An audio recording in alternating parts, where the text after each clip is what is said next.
So what we're going to do with the Bible study is we're going to, I had a list of questions and laid them out on the table for the camp out, and the camp out didn't work out, so I thought I would go ahead and go through the questions, and we're probably not going to get through all the questions today, but we'll get through what we can, and there will probably be a second part to this. And I always found this quite interesting because you have certain impressions of the patriarchs and certain things about them and why things went the way they did. And it's interesting to consider them and some of the things that the scriptures tell us about Abraham, Isaac, and Jacob.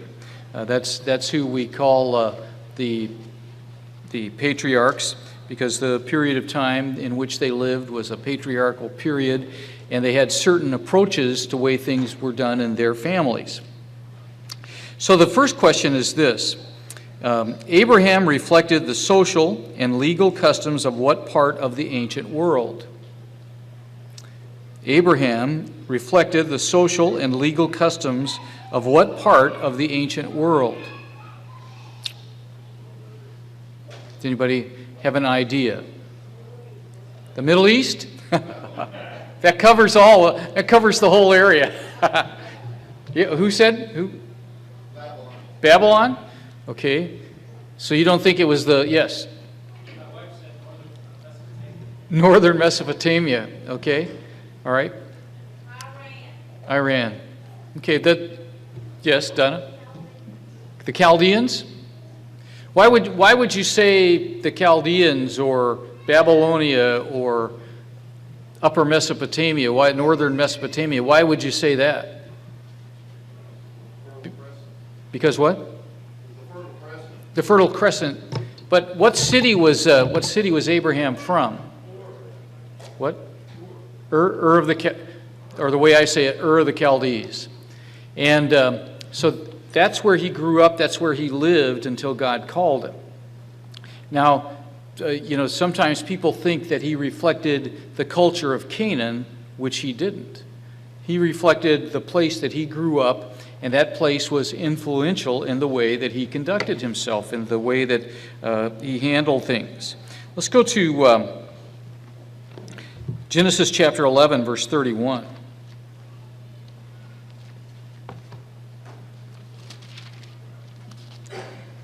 Genesis chapter 11, verse 31. It says, "And Terah took his son Abram and his grandson Lot, the son of Haran, and his daughter-in-law Sarai, his son Abraham's wife, and they went out with them from Ur of the Chaldees to go to the land of Canaan. And they came to Haran and dwelt there." So, interestingly, as Terah took his son Abram and Lot, and they all left Ur of the Chaldees, and they were going to the land of Canaan. And is what it said, to go to the land of Canaan. So they were all on the road to go to the land of Canaan. But Terah changed his mind, and he did not go on and complete the journey. And Abram had begun to live there and take up residence in Haran, and he probably would have stayed in Haran. But God called him and said, no, this isn't the end point. You need to continue on your journey and go to the land of Canaan. So Terah never left. He ended up dying in Haran. And God spoke to Abraham in chapter 12 and told him to leave Haran and get out of your country, from your kindred and from your father's house, to a land that I will show you, and I will make of you a great nation. I will bless you and make you great. So God continued to indicate to Abraham where he should go, that he needed to continue the journey. You might want to notice in passing that Abraham had been living with his father until he left to go to Canaan. And when he left to go to Canaan, he was 75 years old. If Abraham was his own man, why didn't he just leave his father and go on to Canaan? It has to do with the patriarchal system in place, why he didn't do that, why he stayed there. So as we see what unfolds with Abraham's life, Abraham was not a native of Canaan. He was a native of Ur of the Chaldees, and he grew up, and there were certain ways that he lived that were common to that world. Just like we've grown up in certain places, and as a result of where we've grown up, then we tend to live our lives with our culture that we grew up with influencing us. For instance, I grew up in California for the most of my life. Just as an example here, Mrs. Jostant grew up in Louisiana. So foods that are common to Mrs. Jostant are gumbo and those jambalaya, that kind of thing was more common in that part of the world. Now maybe she's laughing and those aren't common foods, but anyway, there were certain foods she was used to. I was used to certain foods based upon where my parents were from, which was the Carolinas. So they liked things like salt pork, they liked iced tea, those kinds of things that were common.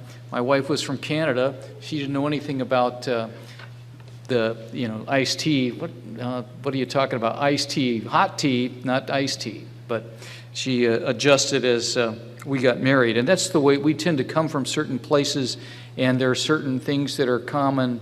There are people that have grown up near White Castle, and they find them to be a tasty treat.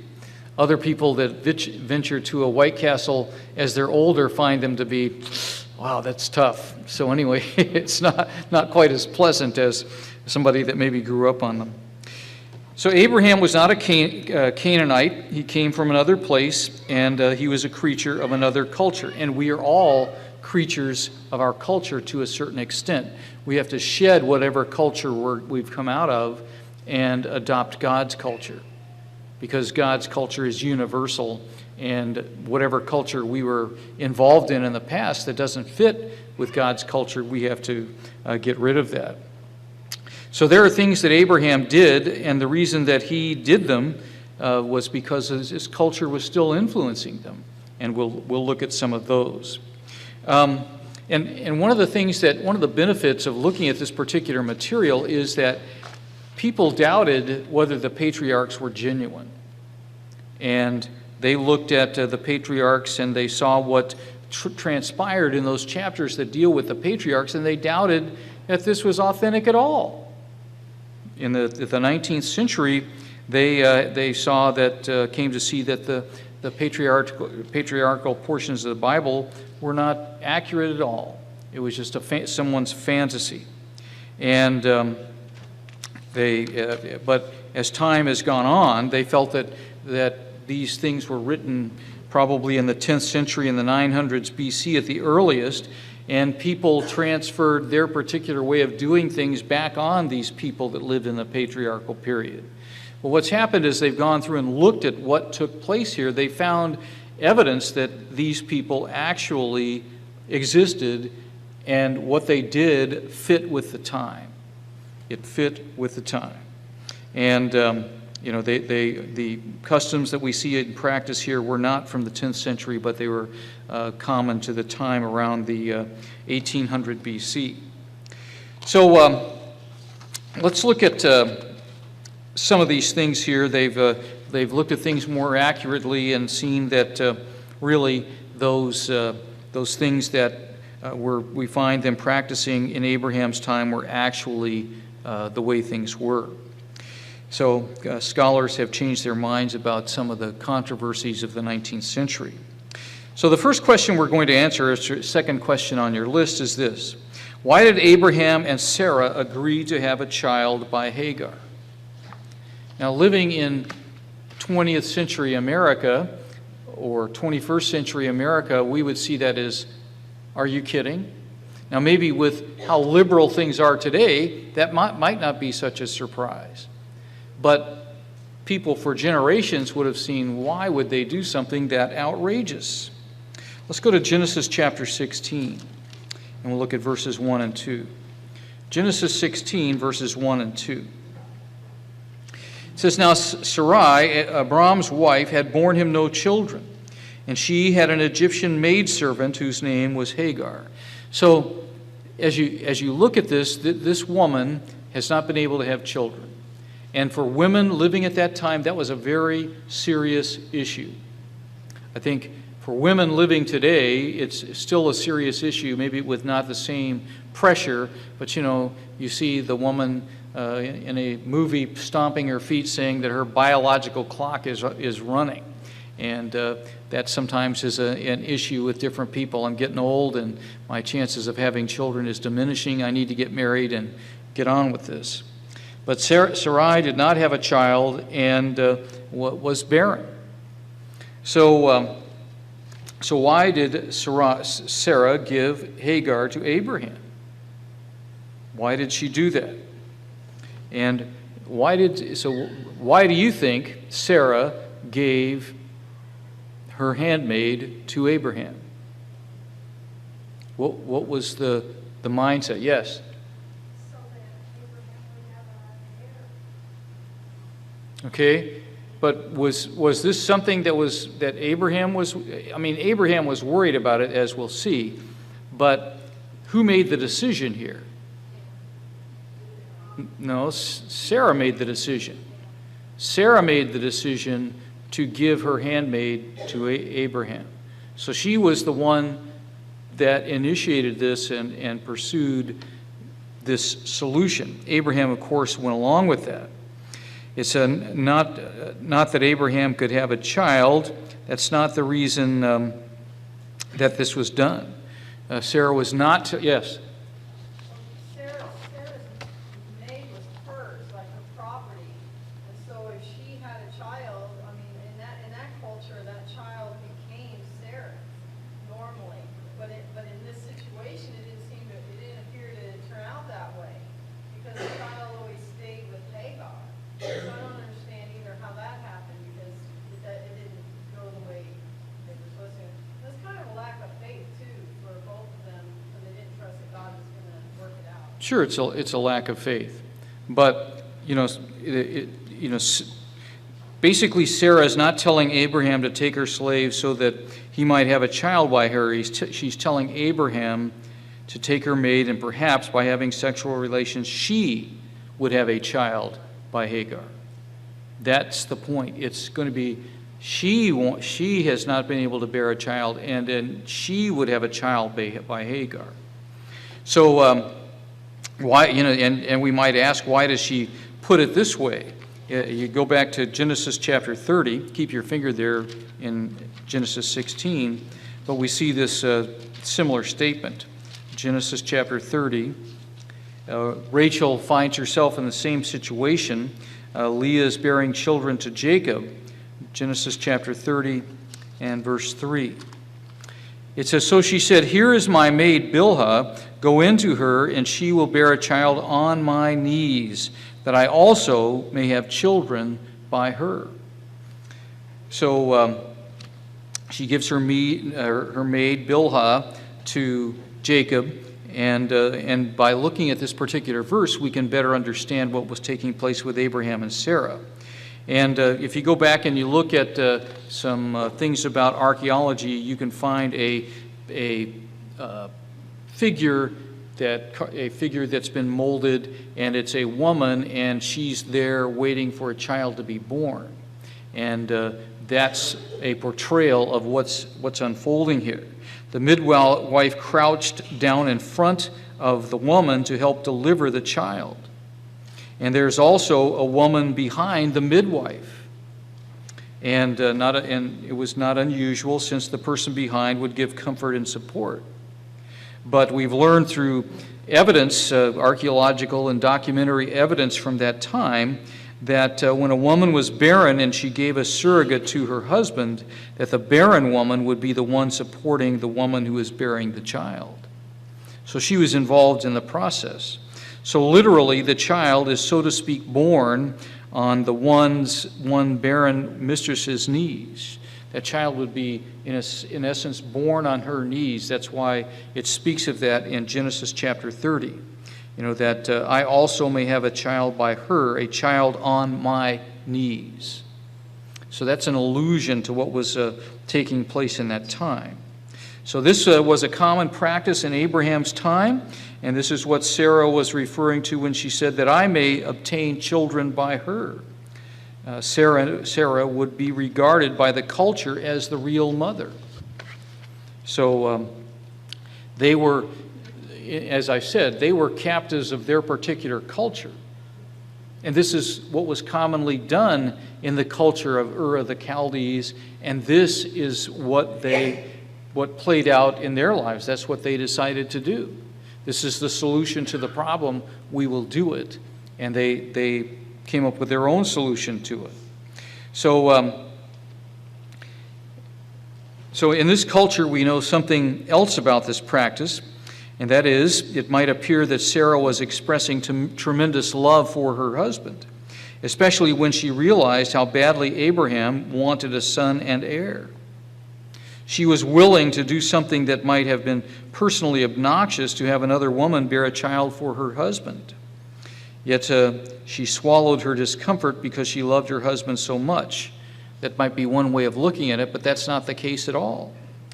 Because in the culture of Abraham and Sarah, this was what would have been expected by a barren wife. So if you did not have a child, this was the solution. You would give your handmaid to your husband and have a child through the handmaid. And there was she didn't have to do it, but there was a strong expectation that she would do it. So that explains why Abram, though he seems to have spoken often with God and long with God in prayer on a frequent basis, didn't think it important enough to take this matter to God and ask his opinion about it. He walked with God, but he never seems to have brought the matter up to God. He just looked at, well, this is the normal thing in our society, and did what was normal. The surrogate mother remained in the household with a very high status. That's the way it was commonly done.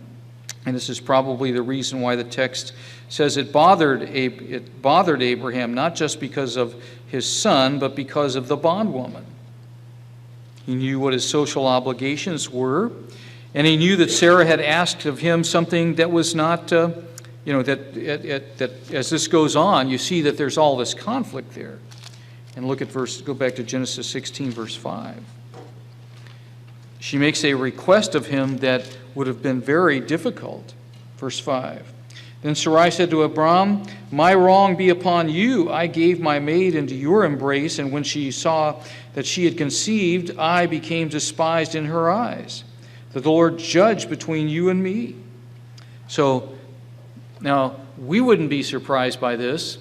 If the mother is a surrogate and has the child, that mother's going to be attached to that child, and you're setting yourself up for conflict, which is exactly what took place here.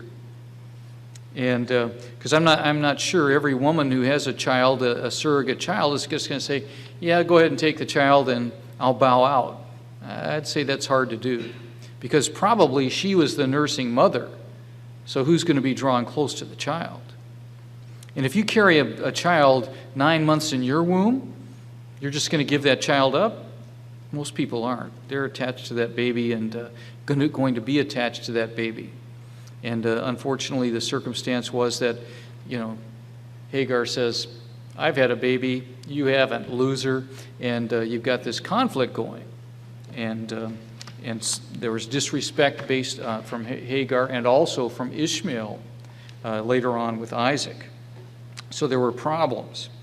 And, when she asked, was talking to him here about sending her away, this was something that was not respectable for a man to do at that time.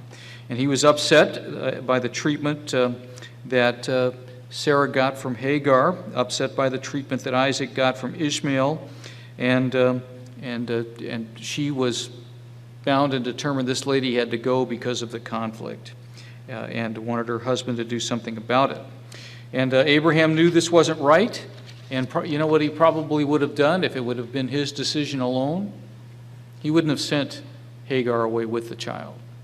He wouldn't have done that. It would have been wrong from a cultural perspective. He would have kept the child and kept, he had eventually had Isaac, but he would have kept the child. But God intervened and said, no, it's the right thing for the surrogate mother and the child to lead. That's the thing that was best for the family and for what God was going to work out. And so they sent them away.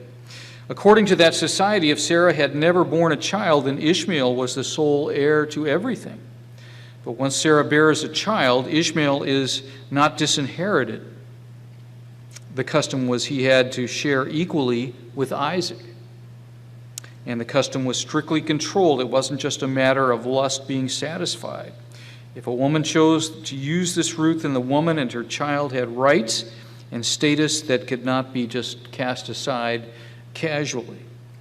And that's why Sarah makes the point. She doesn't say, I want you to consider the possibility that you might leave something to Ishmael as well as Isaac. She says she will not have Ishmael inherit with her son. And she just takes it as a given that he will. And so because God intervenes, Abraham did as Sarah had requested. He wouldn't have otherwise. Just Genesis chapter 21, verse 14. Genesis chapter 21, verse 14. So Abraham rose early in the morning and took bread and a skin of water. Putting it on her shoulder, he gave it and the boy to Hagar and sent her away. Then she departed and wandered in the wilderness of Beersheba. So as you look at that, that's kind of, here we are in the desert, and you're booting this lady out, and you don't give her much. Why is that all that Abraham gave her as she set off on her way? Is it that he's tight? He's not going to give her anything? Why didn't he give her more? As you look at this, Abraham, we know, is a righteous man, and he was sending her away because it was God's instruction. So he could therefore rely on God to provide. He trusted that God would provide for Hagar as he sent her away. Let's look at verses 15 through 17 in Genesis chapter 21. And the water in the skin was used up, and she placed the boy under one of the shrubs. Then she went and sat down across from him at a distance about a bow shot, for she said to herself, let me not see the death of my boy. So she sat opposite him and lifted her voice and wept. And God heard the voice of the lad. Then the angel of God called to Hagar out of heaven and said to her, what ails you, Hagar? Fear not, for the Lord has heard the voice of the lad where he is. Arise, lift up the lad, and hold up him with your hand, and I will make him a great nation. Then God opened her eyes, and she saw a well of water, and she went and filled the skin with water and gave the lad a drink. So God watched out for her. That's why he sent her away with so little, because Abraham knew that God was going to take care of her, that there was a separation taking place, and Abraham really didn't want to do this, but this was God's intention. And you never would have gotten to this point if they had not been captives of their culture and applied their cultural values to the circumstance they're in. And we have to look at, in our, the lesson here for all of us is, we have certain cultural things that we do. This is the standard operating system based upon our culture. And you have to look at, if you're in a circumstance where you have to make a tough decision like this, and yes, this is culturally acceptable, you have to ask yourself, what would the Bible instruct me to do? And not just go with what the culture says to do, because trust me, the culture is most often, many times not right. And you have to make a decision based on what's right and based upon the Bible as you make a decision. So before Abraham, the third question we move on to here, before Abraham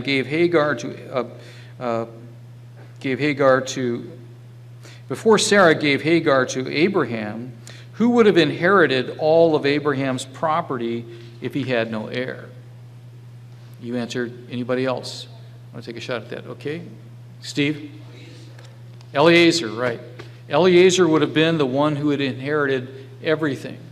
So he was the one who was in line to inherit everything that Abraham owned. So in our society, who would have inherited? If Abraham died, who would have received the inheritance in our society? Sarah would have. Sarah would have inherited that. In that society, wives and women in general didn't inherit. It would also not be Lot.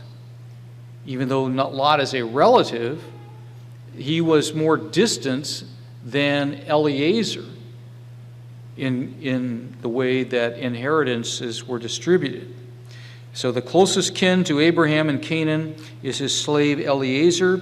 He's not blood kin. He was a slave, and he was eligible to be an heir because that's the way the society looked at it.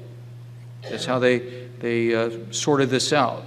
A slave could be an heir if he had been born in the household. So if he was born in the household, then he was eligible to be inherit, and he was considered closer kin than a brother or a cousin or somebody like that. This was the way that they sorted things out when it came to inheritances, and it's reflected in the text. Let's go to Genesis chapter 15 and look at verse 2. Genesis 15, verse 2. It says, Lord God, what will you give me, seeing I go childless, and the heir of my house is Eliezer of Damascus? So this man is the one who is my heir. You've promised me an heir. You've not given me one yet.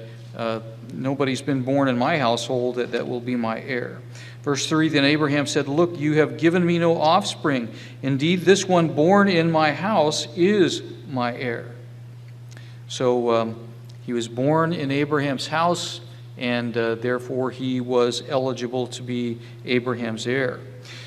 Documents from Mesopotamia emphasize that the childless head of the house cannot choose any old slave of the household. He could only select one that had been born in his household. He might have many slaves, but the one that he had to choose, who would be the heir, would be the one who was born in his house.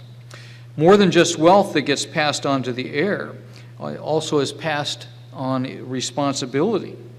Eliezer had proven himself to be responsible in Abraham's house and was elevated to being the chief steward. You know, Abraham gave him great responsibility. You're going to send just anybody to pick the person that's going to marry your son? You're going to pick somebody that you have confidence in, somebody that has wisdom, somebody that you can trust. So once again, we find another practice that's very clearly part of Abraham's time and has been part of the time period and the culture. And that practice is that a slave born in the household could inherit from a person who was childless. It's interesting that once Abraham fathered a child, whether through a surrogate, Ishmael, or his own mother, once that takes place, Eliezer is no longer the heir. So Eliezer would have, at that point, passed from being an heir. And Eliezer was apparently a very fine individual because even after the blood heirs were born, Abraham entrusts him with finding a wife for his son. And you don't see any resentment from him. Wow, I had the big inheritance coming and now I have nothing. I'm just another servant in the household of Abraham. You don't see that. He was a very faithful servant and sent on a complicated mission. And studying Eliezer's behavior, we see a man who prayed to God for the help needed. Obviously, he had learned about God in Abraham's household. So Abraham was attendant to teaching his household the values that he had come to understand and believe in. And he was a teacher and shared the truth with his household. And Eliezer is, as I said, is a person of character. He was doing his master's bidding as he went forward and found a wife for Isaac. So as we move on to the next question, which is number 4, with whom did Eliezer discuss finding a wife for Isaac? with whom did Eliezer discuss finding a wife for Isaac? Now, if you were going to marry a young lady in our time, and you were actually going to ask somebody about it, who would you talk to? You talk to the father. That's what would happen in our society. And you would not talk to,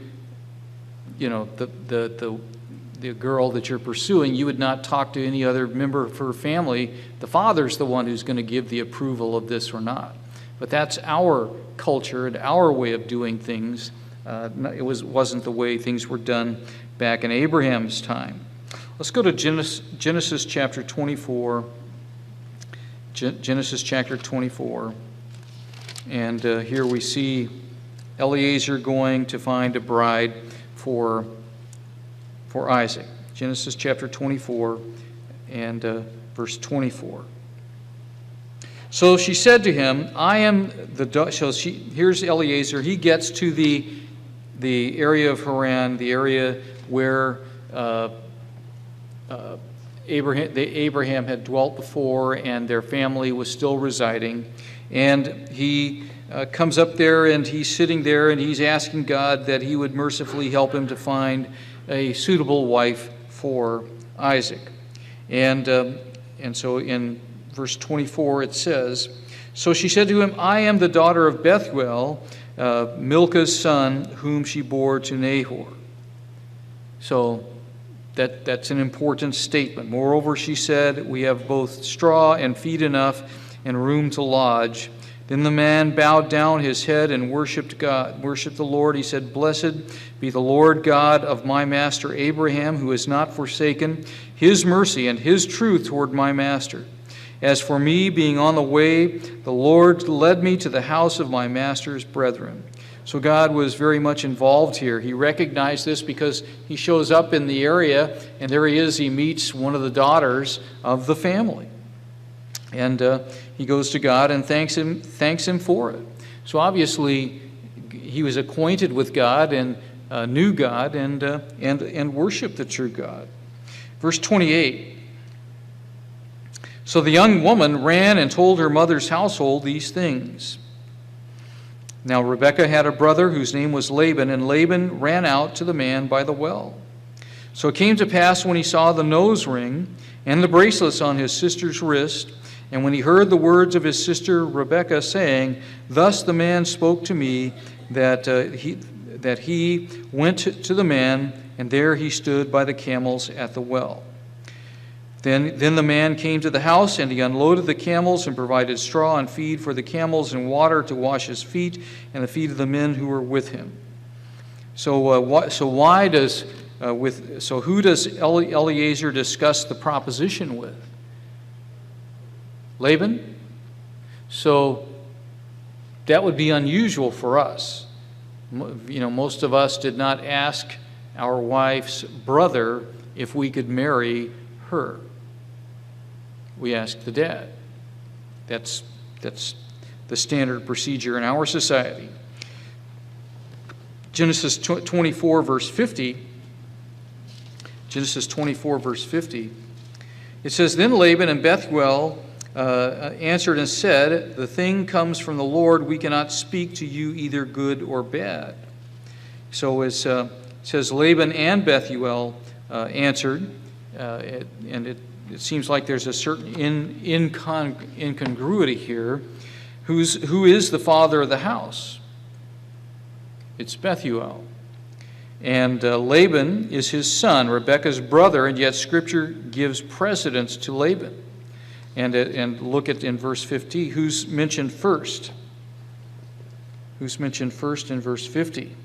It says that then Laban and Bethuel. Laban is mentioned first because he's the most important character.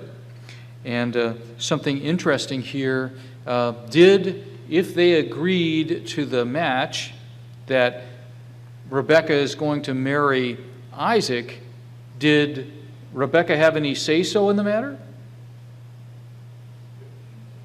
Yeah, she could say yes or no. She didn't have to go.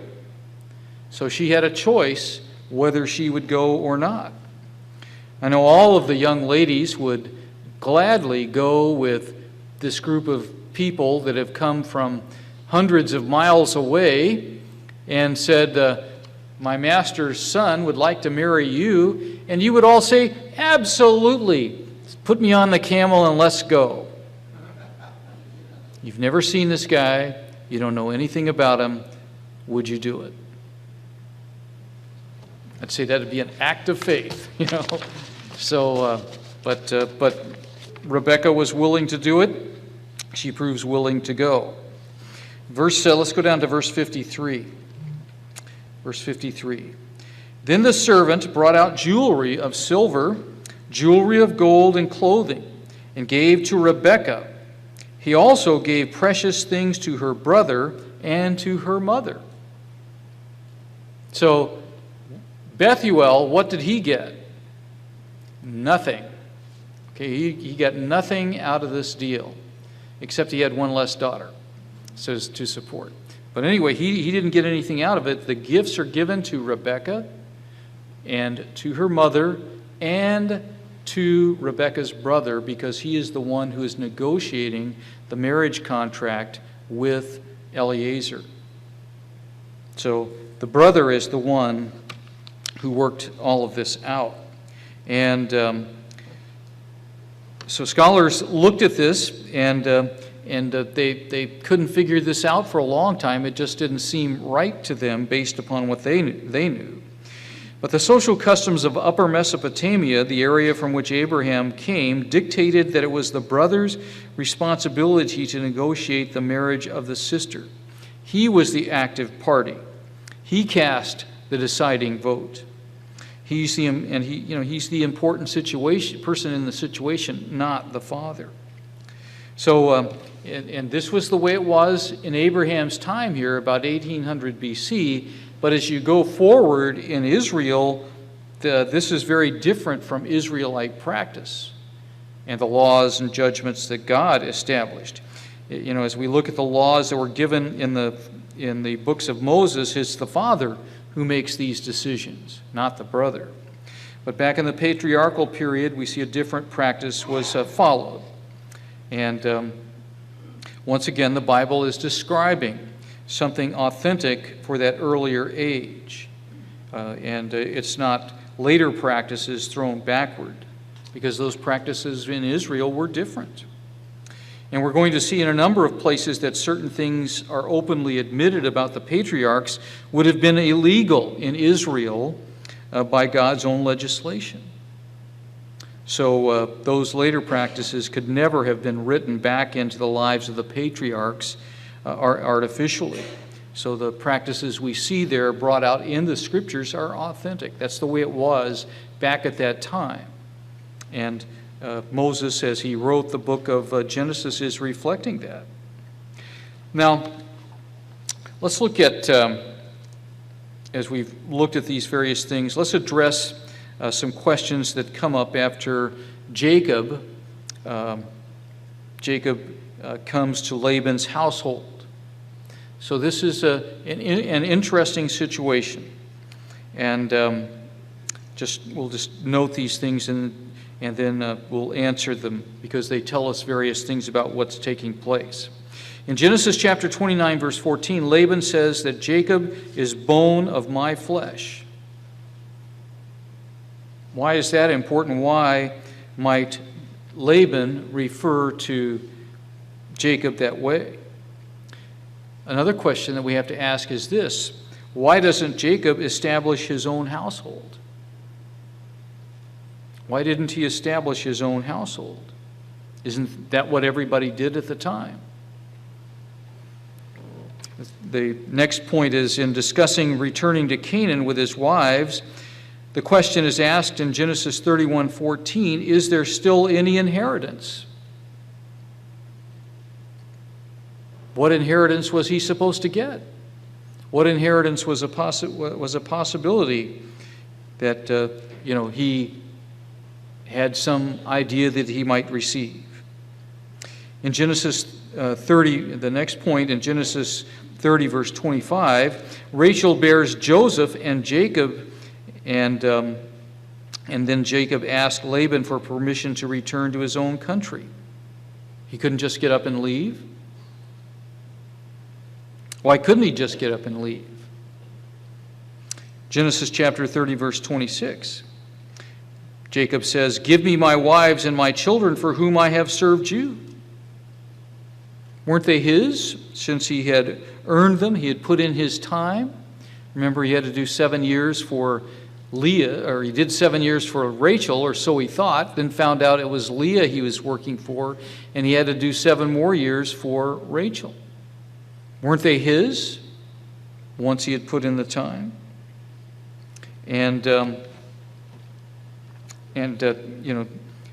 We see here that these things seemed to be, you would think they were his property, but in fact that they weren't. Why does he ask Laban to give him his wives and children if they were actually his? So we see some things that, as you go through the story of Jacob and Laban, if you look at it carefully, you can see, well, that doesn't make sense. Why is it that way? And there are certain reasons it's that way, because you see a story that you may not have thought of on the surface unfolding. We know Jacob, in order to escape the pending threat from his brother Esau, he had to leave. He had to get away from his father's house, because Esau was intent on killing him, wasn't he? And why didn't Jacob just take off and head on over to Haran? Because he didn't do that. What did he do? And he asked for permission. He asked for permission to leave, because he was under his father, Isaac, a patriarch, and that patriarchal system existed, and if you were living in the household, you could not just up and leave. So he could not leave without his father's permission. His father sent him away.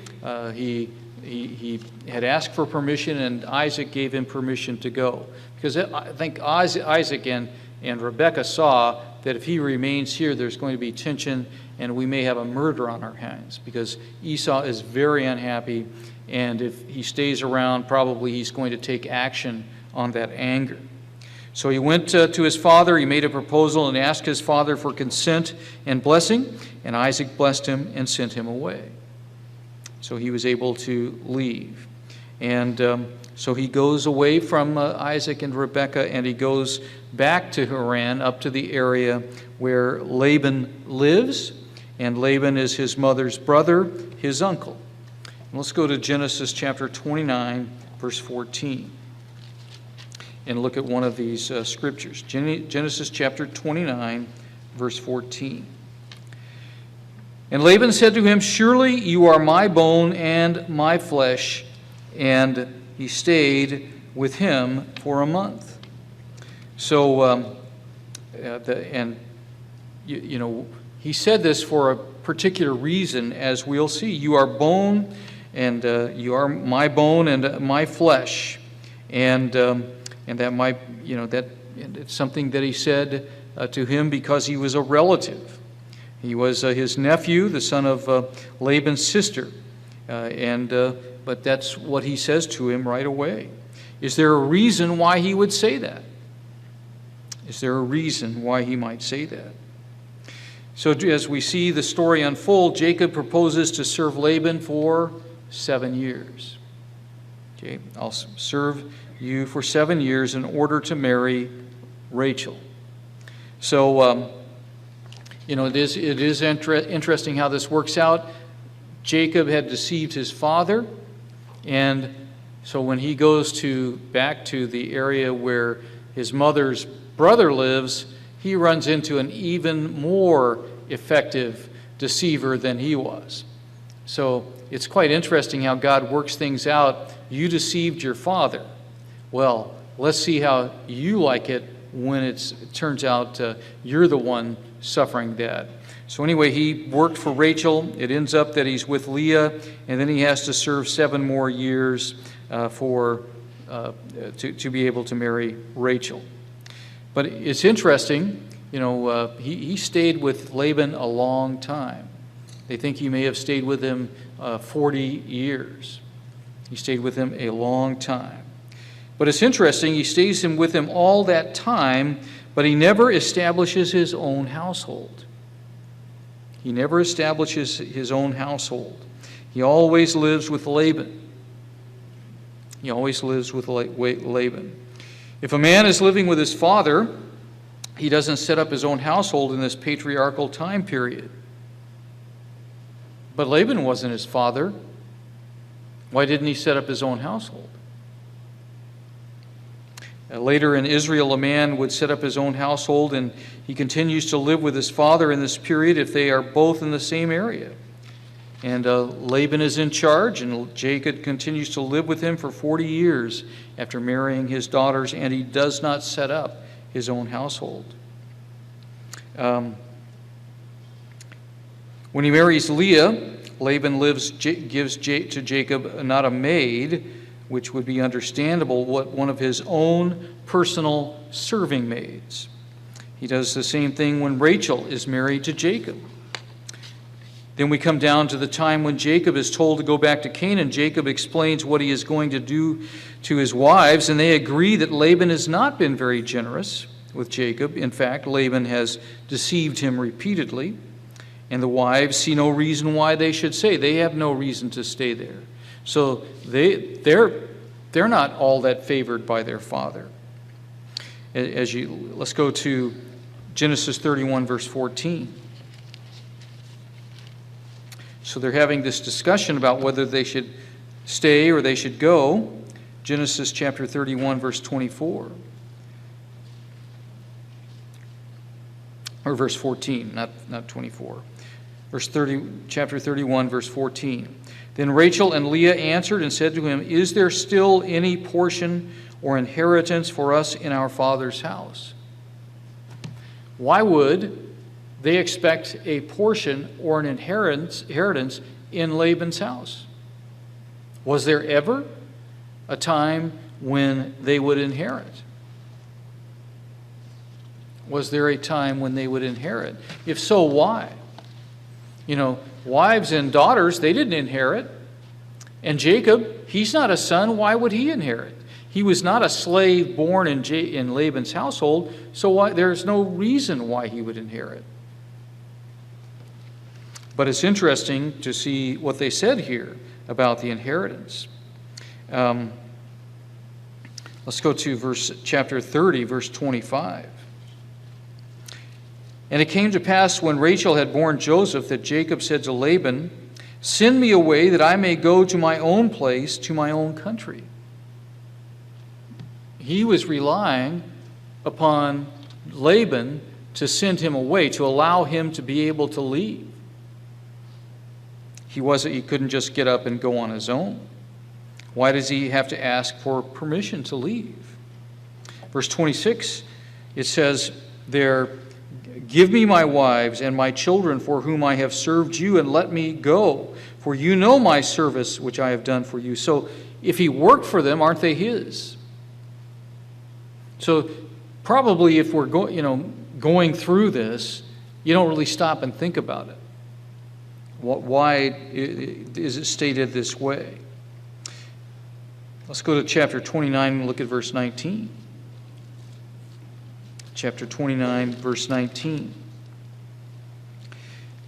It says here, "And Laban said, 'It is better that I give her to you than that I should give her to another man. Stay with me.'"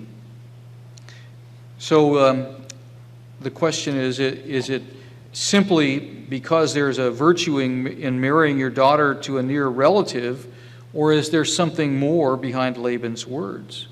Why marry a daughter to Jacob as opposed to a stranger? Why do that? And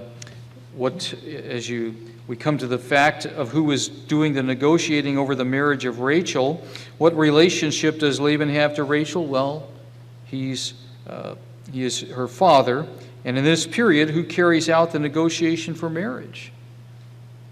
It's a brother. So what does that tell you about the household of Laban?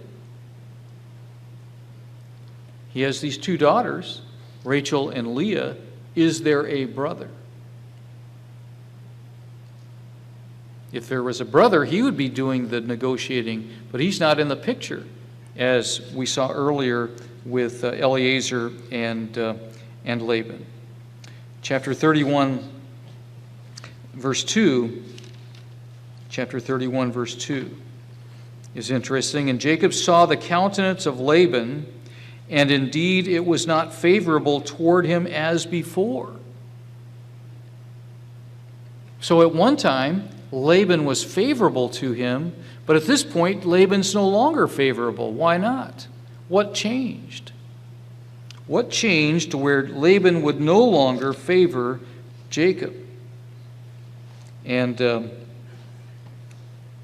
why is that? You know, he's noticed that he's not favoring him like he did.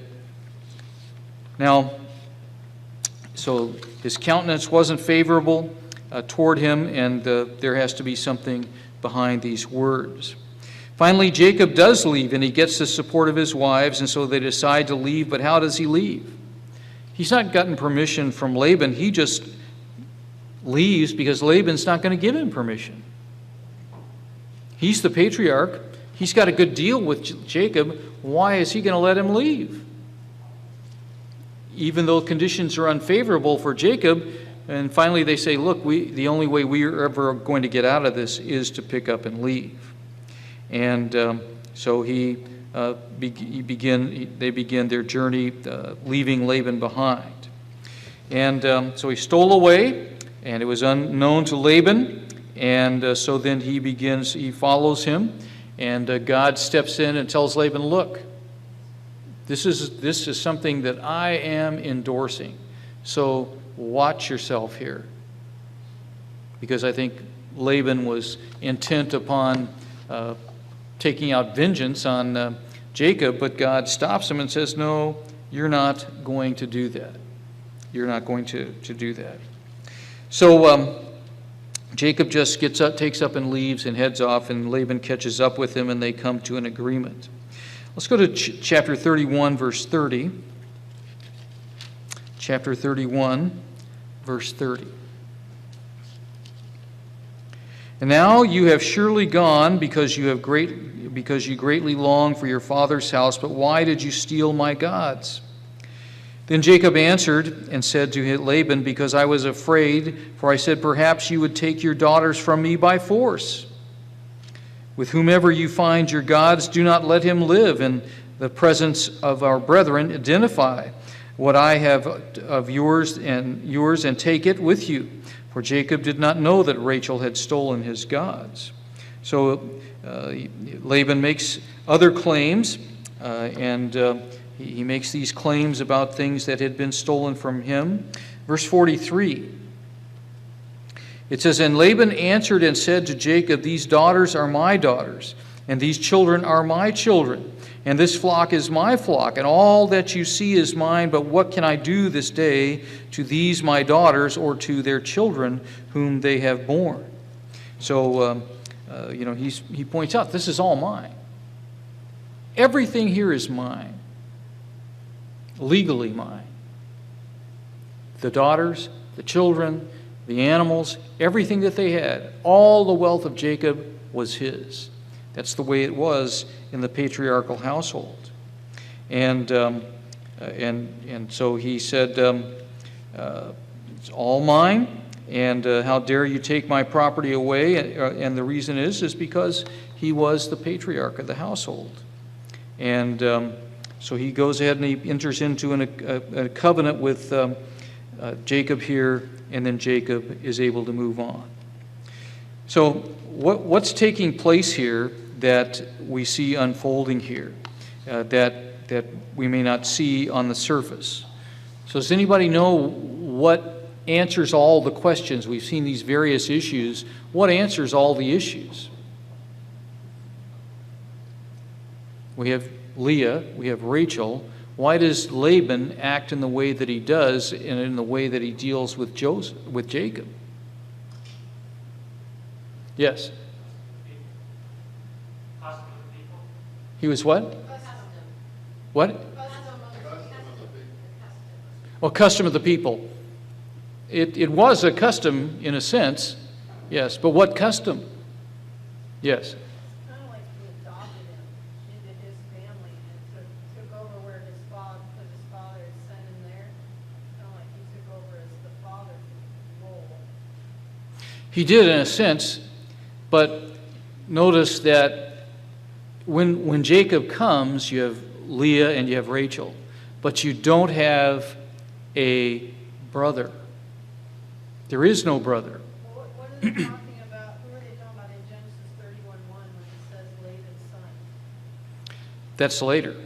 Genesis 31:1? That, okay, in Genesis 31, it does talk about Jacob heard the words of Laban's sons, saying, Jacob has taken away all that was our father's, and from what was our father's he has acquired all of this wealth. Eventually, Laban had sons. They're younger than the girls. They're younger than the girls. But when this first starts out, Laban has no heir. His heir would have been like Abraham, one of the slaves born in his household. So he has no heir, and here comes Jacob, and Jacob is looking for a wife, and he said, bone of my bone, flesh of my flesh. They can marry you, and the inheritance is going to stay in the family. It's not going to go outside the family to a stranger. Okay? So Jacob was adopted as a son. And so he looked favorably upon him. And he did have Laban's favor. But guess what happened? When he had his own sons, sorry, you're out. Okay? And he no longer looked favorably upon Jacob. So Jacob was looked upon favorably when he first came because he was an adopted son, and he looked upon him as a son. But when he had his own flesh and blood sons, you're adopted, man. You're not, you know how it goes with adoption sometimes. You're the favored child, and then the real child comes, and then you're out. You're the second-rate son. The red-headed stepchild or whatever. So this was the case. Jacob was favored. But then, once he had his own sons, then Laban no longer gave him favor. And you see that he was, and Laban was the patriarch. And Jacob was an adopted son, and so he had to stay with the patriarch. He couldn't just get up and leave. And Laban had a good thing going. Why is he going to let Jacob leave? So finally, in 40 years, eventually he said, you know what? This isn't going so good. We need to leave and start our own household. So he did. And so they leave, and yes, everything is Laban's because he is the patriarch. But God is involved here, and it's time for Jacob to leave and start his own household. So the answer to all, yes? I was just thinking, it makes you leaves you an impression that they're getting married at 12 or 13, so young, because Laban keeps on having kids, and now Jacob's getting married. You know what I'm saying? They were supermen and women, but well, look at the fact that Laban is, think about it, when Rebekah is given to Isaac, obviously a few years have transpired, and he's the one who negotiates. He's got to have a few years on him when Jacob shows up. And if Jacob was there when he's 40, he's got to have a few more years on him. He stayed with him for 40 years. They were prolific. I don't know. They didn't have they were not as defective as we are, with all the health problems we have. Mr. Schultz? That's what they think.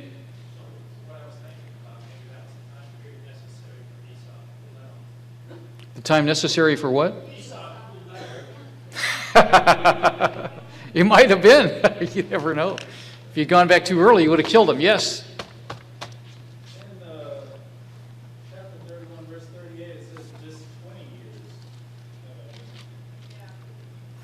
I'm just telling you, I said they see it as a possibility of 40 years if you start adding up all the different things. So that's not written in stone. But we know he was at least there for 14. Obviously, that says 20. But if you start adding up the different things, they think that he was there close to 40 years. It's a possibility he was there a long time.